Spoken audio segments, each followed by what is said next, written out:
ओडिशार जड़े अत्यंत मानवीय समर्पित एवं प्रसिद्ध चिकित्सक हेउछंती डाक्तर शंकर रामचंदानी। से केवल रोग भल करती ताहा नुहे बरं निजर व्यवहार और सेवा मनोभाव द्वारा रोगी मन जिणी थांती। डाक्तर चंदानी ओडिशार संबलपुर अंचलर बासिंदा।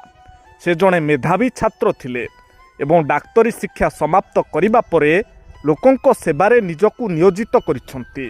वर्तमान से बुर्ला स्थित Veer Surendra Sai institute of medical science and research रे सहकारी प्रोफेसर भावरे कार्यरत अछंती। सबुठारु बड़ कथा हेउछि डाक्तर चंदानी सारा देश रे परिचित होई पारिछंती तांकर 1 टंकिया क्लिनिक पाई। से संबलपुर कुंजेलपड़ारे एही क्लिनिक चलाउछंती। गरीब और असहाय लोक माने जो माने बड़ डाक्तरखानार फीस दे पारंती नाही सेमानंकु मात्र 1 टंकारे से चिकित्सा जोगाई देउछंती। से निजर सरकारी ड्यूटी परे सकाळे एवं संध्यारे एही क्लिनिक खोलंती। तांकर सेवा केवल क्लिनिक मध्यरे सीमित नुहे। जो वयस्क व्यक्ति बा भिन्नक्षम लोक क्लिनिक को आसी पारंती नाही डाक्तर चंदानी सेमानंको घर को जाई मागणारे मध्य चिकित्सा करंती।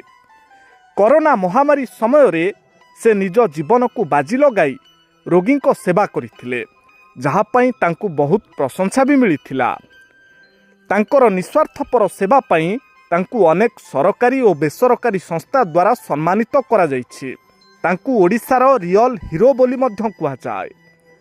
डाक्तर शंकर रामचंदानी आधुनिक समाज पई एक प्रेरणा। से प्रमाण करिछंती जे डाक्तरी वृत्ति केवल टंका रोजगार करिबार माध्यम नुहे बरं एहा मानव सेवार एक महान सुजोग। कुहा जाए भगवानकर प्रतिरूप हेउछंती डाक्तर, आउ एहाकु प्रमाणित करी देखाइछंती डाक्तर शंकर रामचंदानी। आजिर ए स्वार्थ सर्वस्व दुनिया रे तांको भली महान डाक्तर खूब कम अछंती। आपणक मनरे जदि लोकंक पई किछि काम करिबार इच्छा अछि ताहले दुनियार कौनसी भी शक्ति आपणको अटकई पारिबो नाही। आ एहार एक निछक उदाहरण हेउछंती डाक्तर शंकर रामचंदानी। तांकु जेते धन्यवाद देले भी कम पड़िजिवो। तथापि आम चैनल तरफरु एभली जणे महान डाक्तरंकु सैल्यूट। तेबे दर्शक बंधु एभली जणे महान डाक्तरंकु आपण कोन कहिबा पई चाहुछंती कमेंट माध्यम रे निश्चय जणांतु।